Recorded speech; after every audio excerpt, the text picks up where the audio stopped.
Don Luca Camilleri stamattina presso la parrocchia di Santa Rosa una suggestiva e profonda liturgia, quella della messa a rorate.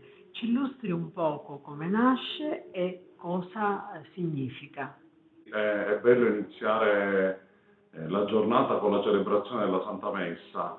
Poi le necessità pastorali ci spingono magari a celebrarla anche al pomeriggio, però la giornata che inizia anche prima che spunti il sole, all'aurora, con la Santa Messa e con una messa così particolare come la Messa a rorate, è significativo. Per questo anche il concorso di tanta gente che viene a partecipare a fa questo piccolo sacrificio per una settimana durante l'anno.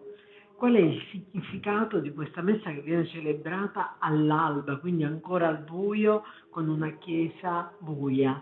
Viene celebrata all'alba perché per antica tradizione non si accende l'elettricità, si fa soltanto con le candele. L'idea è che Maria è la luce del mattino, è la stella del mattino, e dunque abbiamo voluto proporre questa celebrazione che ha origini lontane e antiche. Inizia verso il XII secolo nella Germania settentrionale, infatti è ancora molto presente in quel paese, e in Polonia, in Ucraina, e viene da lì questa tradizione.